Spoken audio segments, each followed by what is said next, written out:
Global IT की YouTube channel में आप सभी का एक बार फिर से स्वागत है और मैं श्रेया श्रीवास्तव। इलेक्ट्रॉनिक मैकेनिक की हमारी एमसीक्यू की सीरीज चली थी सेकंड ईयर वालों के लिए और ये इसका पार्ट 9 है। ठीक, 8 पार्ट तक हमने कंप्लीट कर लिया है। आप जाके प्लेलिस्ट चेक कर सकते हैं और उसे देख सकते हैं। ओके, तो चलते हैं हम नेक्स्ट क्वेश्चन पे। तो नेक्स्ट क्वेश्चन है हमारा 121। ये क्या कह रहा है? How much starting torque is achieved by the class D type of squirrel cage motor. जैसा कि हमने इस बारे में पहले भी पढ़ लिया था पिछली स्लाइड में, पिछली क्लासेस में, कि हमारा जो स्टार्टिंग टॉर्क है किसका कितना होता है। अब इसने पूछा है क्लास डी प्रकार के स्क्वायरल केज मोटर द्वारा कितना प्रारंभिक टॉर्क प्राप्त किया जाता है। हमने बताया था आपको class A, class B, class C और क्लास डी, इन चारों का यूज होता है और इनके ही स्टार्टिंग टॉर्क पूछते हैं। ई और एफ का नहीं पूछता है। तो हमारा क्लास ए का और क्लास सी का, इन दोनों का हमारा 200% होगा। क्लास बी का हमारा 600% होगा और इसी तरह क्लास डी का अगर बात करेंगे तो 300%। याद करने का क्या तरीका है कि ए और सी को एक साथ याद कर लो कि 200% है और बी और डी को एक साथ याद कर लो कि डी का जस्ट दुगना है हमारा बी। डी हमारा 300% है और ये हमारा 600% है। तो अब इसमें देखते हैं हम, क्लास डी का पूछा है तो हमने देखा क्लास डी का कितना है 300%। तो हम इस पे टिक करेंगे 3 पे। ठीक, तो 121 का आंसर क्या हो जाएगा? Option number B. बाकी सब भी आप देख लेंगे कि 2 किसका है और 6 किसका है। तो 600% का 6 लिखा हुआ है, 200% का 2 लिखा हुआ है। ठीक है, होप ये वाला क्वेश्चन बिल्कुल अच्छे से समझ में आ गया होगा। नेक्स्ट क्वेश्चन पे चलते हैं। नेक्स्ट क्वेश्चन क्या कह रहा है हमारा?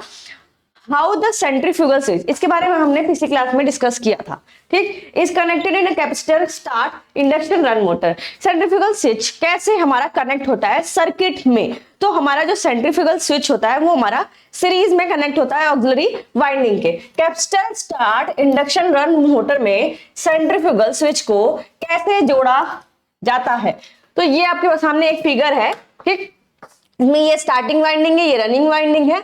ठीक, और ये हमारा कैपेसिटर लगा हुआ है साथ में और स्टार्टिंग वाइंडिंग की सीरीज में ही हमारी सेंट्रीफ्यूगल स्विच जोड़ी गई है। तो कैसे जोड़ी जाती है? हमारी सीरीज में जोड़ी जाती है। तो series with the starting winding, series with the starting winding, ये हमारा ऑप्शन नंबर सी बिल्कुल सही जवाब है। ठीक है, और ये रहा हमारा उसका फिगर जो हमने समझा था कैरेक्टरिस्टिक वाले। ठीक, तो ये टॉर्क है और इधर हमारा स्पीड दिखा रहा है। कंबाइंड वाइंडिंग ओनली, यानी कि कंबाइंड वाइंडिंग स्टार्टिंग और रनिंग, इन दोनों के बारे में बात कर रहा है कि इन दोनों से हमारा ये कैरेक्टरिस्टिक बन रहा है। उसके बाद हमारा स्विच ऑपरेट हो रहा है और स्विच ऑपरेट होते ही हमारा मेन वाइंडिंग वर्क करता है और एक हमारा वर्क नहीं करता है, उसको ऑफ कर दिया जाता है। ऑक्सिलरी वाइंडिंग को हमारा ऑफ कर दिया जाता है। ठीक, नेक्स्ट क्वेश्चन है what is the starting torque of class C squirrel class C type squirrel cage motor in the rated speed. Rated गति के में क्लास सी प्रकार की स्क्वायरल केज मोटर की शुरुआती टॉर्क क्या है? अभी हमने पढ़ा जस्ट पिछली स्लाइड में ही कि यहाँ पे स्टार्टिंग टॉर्क दिया हुआ है। अब ये किसका पूछा? हमारा क्लास सी का। तो कितना होगा? 200%। तो अपने क्वेश्चन पे आते हैं और 2 पे आंसर लगा देंगे। देखिए आज की क्लास बिल्कुल इजी है क्योंकि हमने पहले ही इसको अच्छे से डिस्कस कर लिया है। आगे से डिस्कस नहीं किया होता तो हमें हार्ड लगता। ठीक है, तो आगे चलते हैं हम।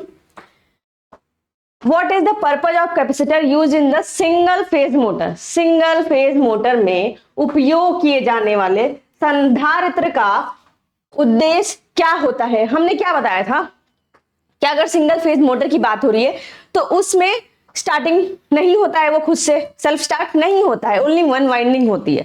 तो उसके लिए हम अलग अलग मेथड यूज करते हैं या अलग अलग टाइप उसको डिफाइन किया गया है कि कैसे स्टार्ट करवाया जाए। तो किस लिए? वो स्प्लिट को, फेज को स्प्लिट करने के लिए ही यूज किया गया। स्प्लिट फेज इंडक्शन मोटर में हमने पढ़ा था कई सारे टाइप थे, उसमें का एक टाइप बोला है कैपेसिटर यूज हो रहा है अगर, तो वो क्या करता है? तो उसका काम क्या होता है? हमारा फेज को स्प्लिट करना ही उसका काम होता है। क्योंकि हमने पिछली क्लास में देखा था कि क्या मेन काम होता है कि फेज स्प्लिट होगा तभी रोटेशन प्रोवाइड होगा।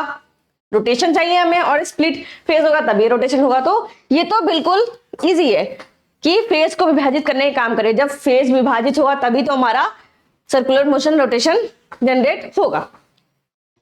नेक्स्ट देखते हैं, नेक्स्ट कह रहा है हमारा which induction motor is preferred for constant speed with high efficiency performance। उच्च दक्षता की बात कर रहा है। अगर इनका सवाल है, अगर उच्च दक्षता प्रदर्शन के साथ निरंतर गति के लिए कौन सी इंडक्शन मोटर पसंद की जाती है, कौन सी इंडक्शन मोटर यूज की जाती है, तो ये हमारा squirrel gauge induction motor use होता है। अब इसका आंसर तो डी हो जाएगा। हम इसके बारे में थोड़ा सा जान लेते हैं। तो ये रहा हमारा स्क्वायरल गेज इंडक्शन मोटर का हमारा डायग्राम है। ये हमारा डिटैच व्यू है। जब स्क्वायरल गेज मोटर को रोटर बार से डिटैच किया जाता है तो ये कैसे होता है, ये रोटर बार्स लगे हुए, इसलिए ये रोटर बार है, ये एंड रिंग लगी हुई है, ये भी एंड रिंग लगी हुई है। इन दोनों को एंड रिंग कहते हैं और इसको रोटर बार कहते हैं। अब रोटर बार क्या है, जो इसके अंदर ये देखो ये लगा हुआ है, ये लगा हुआ है, ये हमारा क्या है, रोटर बार है। ठीक, वो इसको डिस्चार्ज कर देंगे तो ये हो जाएगा। ये हमारा जो बाहरी पार्ट है और ये अंदर जो उसके लगा रहता है, ठीक, रिंग के अंदर, इसी के अंदर हमारा स्क्वायरल केज मोटर जाता है। ये लैमिनेटेड स्टील कोर है, ये इसका टर्मिनल बॉक्स है, ये हमारा इसका फ्रेम या योक है, ठीक, और ये 3 फेज वाइंडिंग दिखा रहा है। वैसे इसी तरह हम आएंगे तो रोटर बार हमने देखा कि ये बिल्कुल अलग से देखा हमने रोटर बार को, और यहाँ पे भी रोटर बार दिखाया। लैमिनेटेड स्टील कोर की बात हो रही है, ये जो पार्ट है वो लैमिनेटेड स्टील कोर होता है, ठीक। कूलिंग फाइन्स, अब इसका आंसर तो हमारा हो जाएगा स्क्वायरल केज इंडक्शन मोटर, ठीक है। अब इसमें क्या है, स्प्लिट फेज इंडक्शन मोटर है। तो स्प्लिट फेज के बारे में हमने पढ़ा था कि स्प्लिट फेज क्या करता है, हमारा कई टाइप्स का होता है और इसमें फेज स्प्लिट किया जाता है कि नहीं। अब देखो इंडक्शन, ये जो स्क्वायरल केज है मोस्टली हमारा कहाँ यूज होता है, इंडस्ट्री में और डोमेस्टिक में यूज होता है।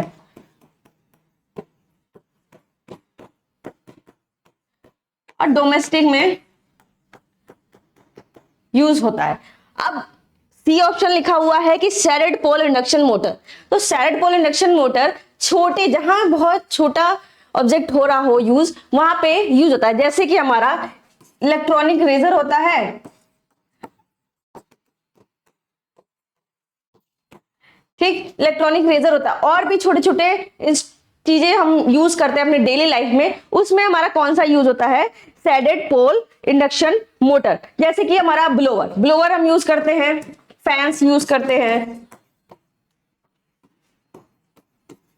तो इन सब जगहों पे हमारा कौन सा मोटर यूज हो रहा है, हमारा सैडेड पोल। जहां कम पावर की आवश्यकता होती है, कम में ही काम चल जा रहा है, तो वहां पे हम सैडेड पोल यूज करते हैं। और यहाँ पे हम किसका यूज कर रहे हैं, स्क्वायरल केज इंडक्शन मोटर की। अब हम आगे वाले क्वेश्चन पे चलते हैं। 125 का ऑप्शन नंबर डी बिल्कुल सही जवाब है, ठीक है। नेक्स्ट क्वेश्चन पढ़ते हैं।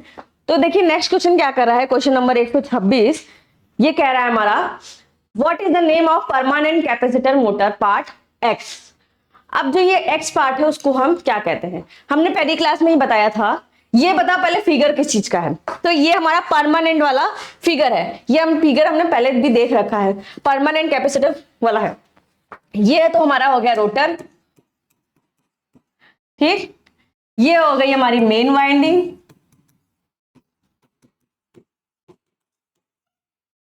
रोटर मेन वाइंडिंग, और ये हमारा हो गया ऑक्सी वाइंडिंग, ठीक। तो इसमें पूछा भी है कि ये कौन सी वाइंडिंग है, तो ये हमारी कौन सी वाइंडिंग है, हमारी ऑक्सिलरी वाइंडिंग है, ठीक। मेन वाइंडिंग हमने दिखा दी, यहाँ पे है। रोटर के बारे में यहाँ पे है नहीं इंफॉर्मेशन। सीरीज वाइंडिंग और शंट वाइंडिंग इसमें नहीं है। सीरीज यानी कि कोई चीज सीरीज में लगी हो वो हमारी सीरीज वाइंडिंग होती है, और जो हमारी पैरेलल में लगी हो हमारी शंट वाइंडिंग होती है। तो क्वेश्चन नंबर 126 का आंसर क्या हो जाएगा, ऑप्शन नंबर डी।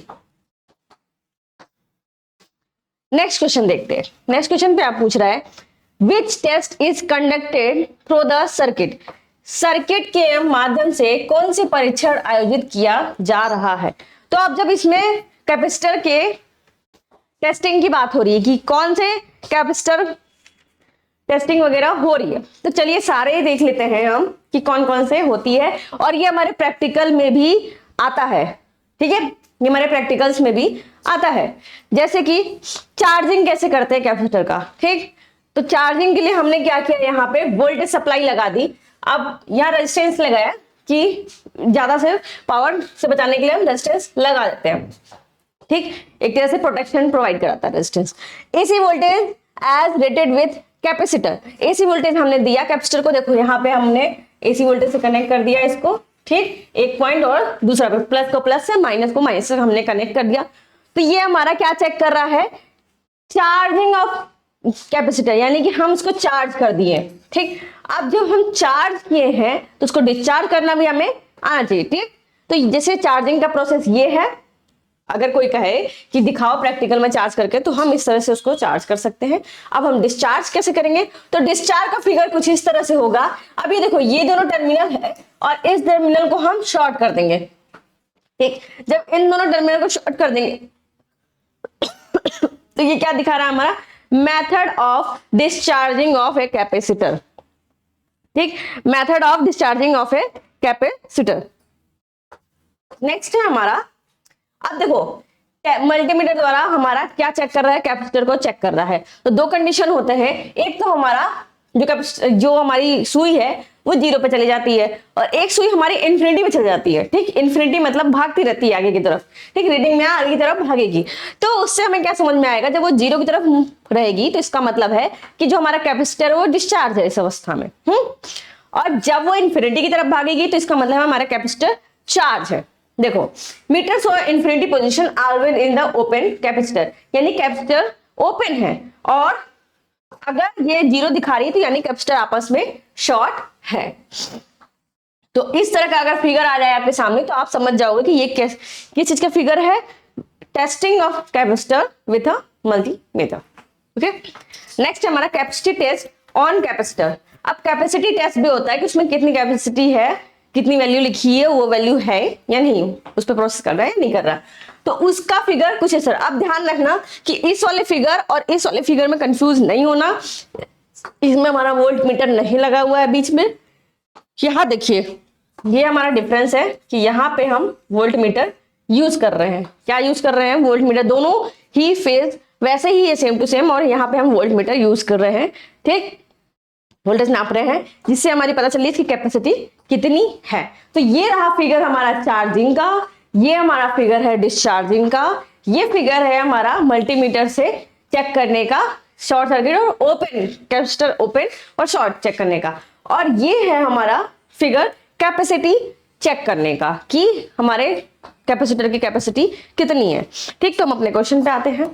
हमारा क्वेश्चन कुछ इस तरह से, तो ये क्या वाला है बताइए, ये कौन सा वाला। अभी जस्ट हमने देखा कि ये चार्ज टेस्ट ऑन कैपेसिटर वाला है। कौन सा वाला है, चार्ज टेस्ट ऑन कैपेसिटर है। ये चार्ज टेस्ट ऑन कैपेसिटर वाला ही फिगर दिया हुआ है। डिस्चार्जिंग वाला भी समझा दिया, इंसुलेशन टेस्ट वाला भी समझा दिया, और कैपेसिटी टेस्ट ऑन कैपेसिटर भी समझा दिया। ठीक है, नेक्स्ट क्वेश्चन पे चलते हैं। आइए, क्वेश्चन नंबर 128 क्या कह रहा है, देखिए ध्यान से पढ़िए। What is determined by the way of connecting main winding and auxiliary winding in a split phase motor. अब देखिए, स्प्लिट फेज मोटर में मुख्य वाइंडिंग और सहायक वाइंडिंग को जोड़ने के तरीके से क्या निर्धारित होता है, यानी कि हम स्प्लिट फेज मोटर में जो भी हम स्टार्टिंग वाइंडिंग या सेकेंडरी वाइंडिंग जोड़ते हैं उससे हमें क्या पता चलता है, क्यों हम ये कर रहे हैं। स्प्लिट फेज वाला काम ही क्या था कि फेज को स्प्लिट करना और रोटेशन प्रोवाइड करना। तो कहीं भी स्प्लिट फेज का क्वेश्चन आ जाए समझ लेना कि वो रोटेशन ही प्रोवाइड करेगा, और क्या प्रोवाइड करवाएगा वो, ठीक है, रोटेशन प्रोवाइड करवाएगा। तो सॉरी, डायरेक्शन ऑफ रोटेशन। ठीक, स्टार्टिंग वाइंडिंग और सेकेंडरी वाइंडिंग को लेकर के परिक्रमा की दिशा निर्धारित की जाती। क्या निर्धारित की जाती, परिक्रमा की दिशा। तो 128 का ऑप्शन नंबर सी बिल्कुल सही जवाब होगा। ठीक है, नेक्स्ट क्वेश्चन कह रहा है हमारा 129, देखते हैं। Why the main and starting winding of split phase motor connected across the supply only at time of starting. Split phase motor, फिर से स्प्लिट फेज मोटर की बात हो रही है। मोटर की मुख्य और शुरुआती वाइंडिंग शुरू होने के समय ही आपूर्ति से क्यों जुड़ी होती है? अभी आपूर्ति से क्यों जुड़ी होती है? तो हमने क्या कहा कि स्प्लिट फेज की बात हो रही है तो रोटेशन इसमें होगा ही होगा। तो रोटेशन प्रोवाइड कराने के लिए, रोटेशन ही उनका काम है, produce rotating magnetic field, rotating घूर्णन का उत्पादन करने के लिए हमारी ये कनेक्ट होती है इस तरह से, जैसे बता रहा है स्प्लिट फेज मोटर के मुख्य और शुरुआती वाइंडिंग शुरू होने के समय की आपूर्ति से क्यों जुड़ी होती है।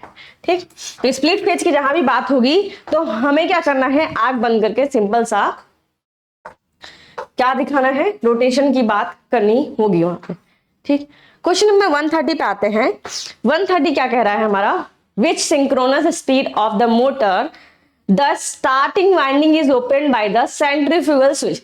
कब हमारा स्टार्टिंग वाइंडिंग ओपन हो जाता है सेंट्रीफ्यूगल स्विच जब ऑपरेट होता है? तो देखिए, मोटर की किस तुल्यकालिका गति में प्रारंभिक वाइंडिंग को केंद्र प्रसारक स्विच द्वारा खोला जाता है? तो हमने इसको पहले भी डिस्कस किया था कि सेंट्रीफ्यूगल स्विच कब ऑपरेट होता है, जब हमारी रोटर की स्पीड रोटेशन उसकी 70 to 80% हो जाती है। ये हमने डिस्कस किया था पिछली क्लास में। तो यहाँ पे कहाँ है हमारा ऑप्शन नंबर सी बिल्कुल सही जवाब होगा। तो किसका जवाब क्या हो जाएगा, ऑप्शन नंबर सी, यानी 75 से 80। अगर 70 से 80 दिया होता तो भी सही होता। ठीक, ये समझ में आ गया होगा क्योंकि हमने इसे पहले ही डिस्कस कर लिया था। नेक्स्ट क्वेश्चन देखते हैं। How the overload relay in A manual dual starter is activated during heavy load current.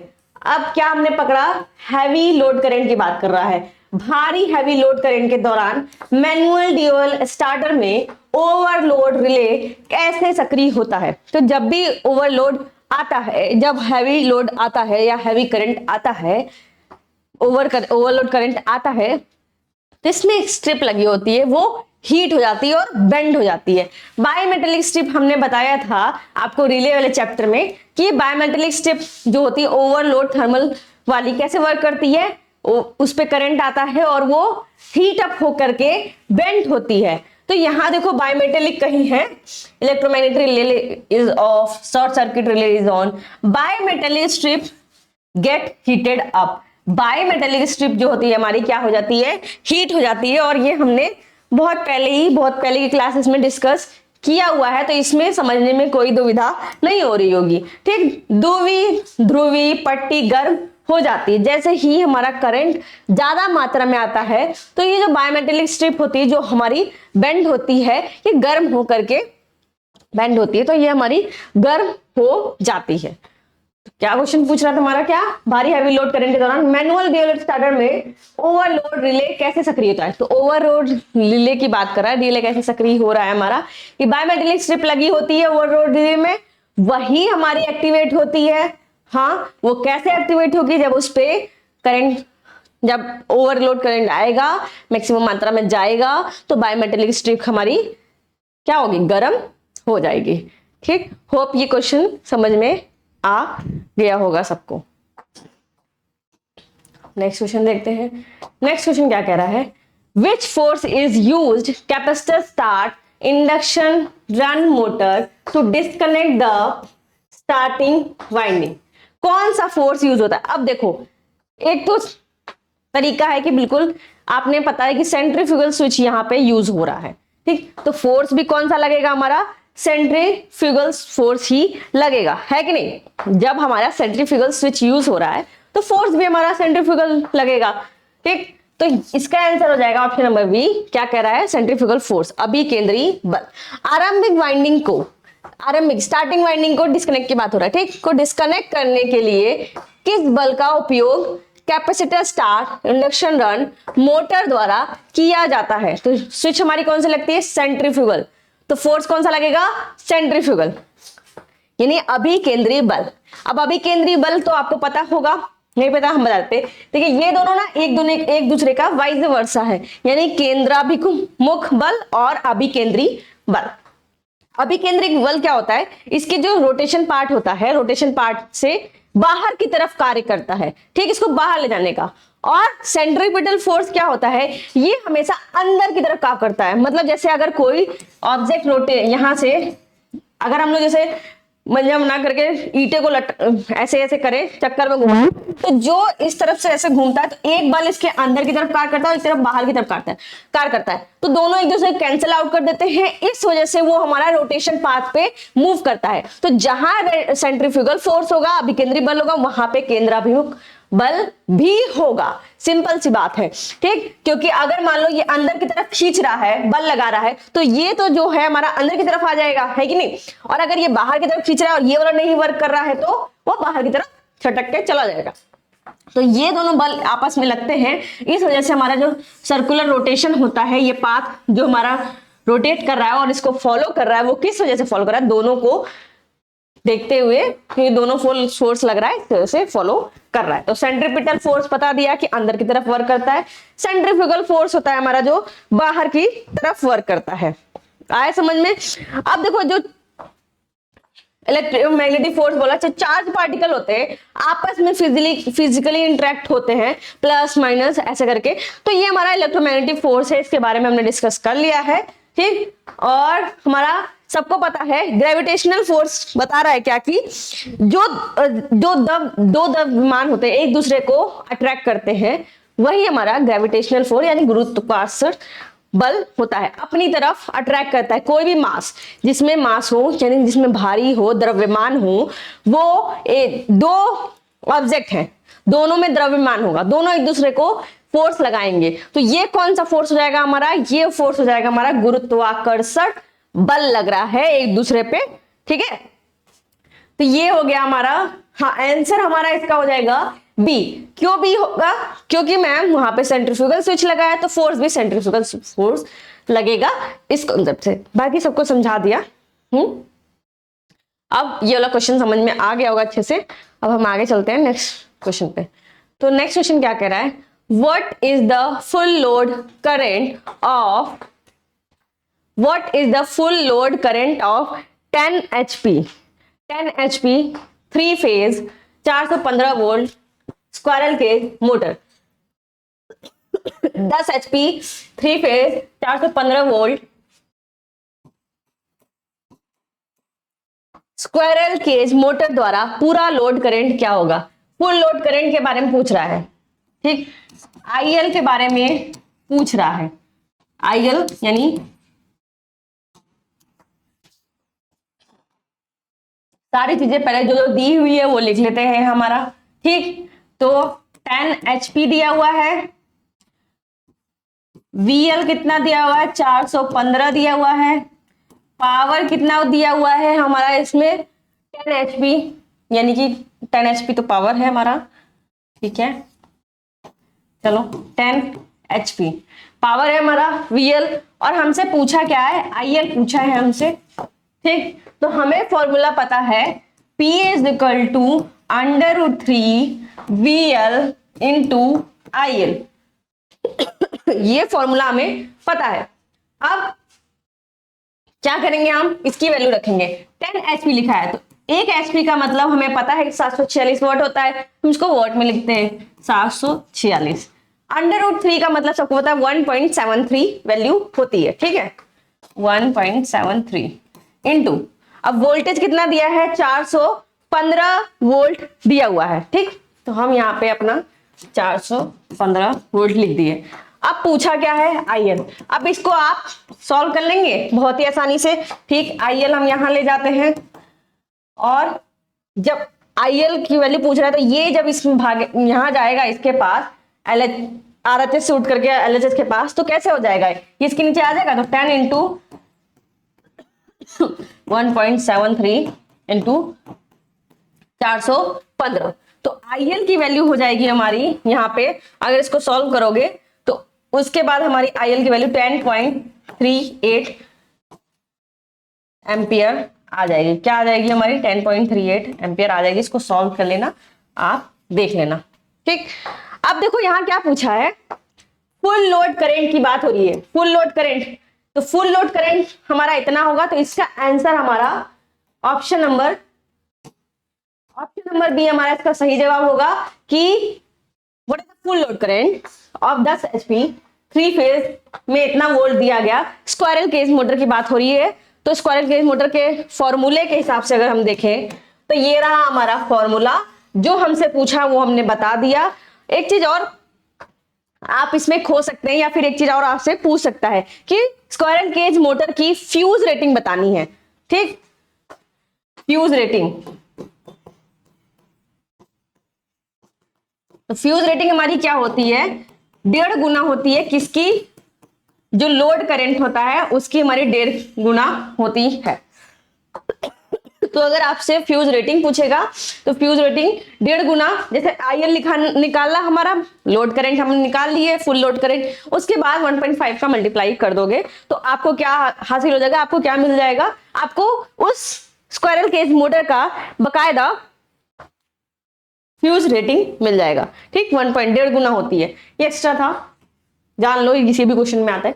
लेकिन हमें यहां अगर पूछ रहा है, क्या पूछना है, फुल लोड करंट पूछ रहा है, तो हमें क्या निकालना होगा, फुल लोड करंट ही निकालना होगा, हम क्यों फ्यूज रेटिंग निकालेंगे। तो हमारा क्वेश्चन नंबर 133 का हमारा आंसर हो जाएगा बी, यानी 10 एम्पियर। ठीक, आप इसको सॉल्व करके देख लेना, ये 10 एम्पियर 10.3839 समथिंग आएगा। आप इसको भी ओवरऑल करके 420 लेकर के या 440 वोल्ट लेकर के सॉल्व कर सकते हैं, इजी तरीके से, इजी पड़ेगा। ठीक, तो होप ये वाला क्वेश्चन बहुत अच्छे से समझ में आ गया होगा सबको। न्यूमेरिकल था, बहुत छोटा सा न्यूमेरिकल, ये फॉर्मूला आप याद रखिए, ये फॉर्मूला आपको काम आएगा स्क्वायरल केज मोटर में। अगर पावर पूछ ले या वोल्टेज पूछ ले, कुछ भी पूछ सकता है ना, पावर भी पूछ सकते हैं और वोल्टेज भी पूछ सकता है, तो इसी फॉर्मूले से हम निकाल लेंगे पावर भी, और इसी फॉर्मूले से हम वोल्टेज भी निकाल लेंगे। चलो आगे बढ़ते हैं। अब ये कैपेसिटर वाला क्वेश्चन आया, और जबकि हमने देखा था कि एक कैपेसिटर वाला क्वेश्चन हमने पहले ही सॉल्व कर लिया था, तो पूछते हैं क्या सर्किट के माध्यम से कौन से परीक्षण आयोजित हो रहा है। अब परीक्षण देख लो तो आपको कुछ याद आया, यहाँ पे V लगा हुआ है, वोल्ट लिखा है, 220 वोल्ट मीटर लगा हुआ है। ठीक, तो ये कौन सा वाला था, याद करो, यहाँ पे हमने जब पढ़ा था, ये देखो कहाँ गया क्वेश्चन, ये दिखा हमने, ये देखा कैपेसिटी टेस्ट ऑफ कैपेसिटर, याद आया, कैपेसिटी टेस्ट ऑफ कैपेसिटर हमने पढ़ा था। तो अगर इस तरह से आएगा तो कैपेसिटी टेस्ट होगा, इस तरह से आएगा तो हमारा डिस्चार्जिंग होगा, ये वाला क्वेश्चन हमने देखा ही था इसमें। और इस तरह से आएगा अगर फिगर, तो मल्टीमीटर से टेस्टिंग की बात हो रही होगी। चलो क्वेश्चन पे चलते हैं।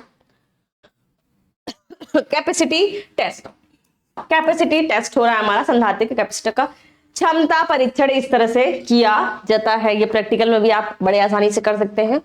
ठीक, इलेक्ट्रॉनिक्स का प्रैक्टिकल बहुत इजी होता है, इतना ज्यादा उसमें तामझाम नहीं होता। एक ब्रेडबोर्ड लो, उसी में सारे कंपोनेंट लगा करके आराम से आप टेस्टिंग कर सकते हो।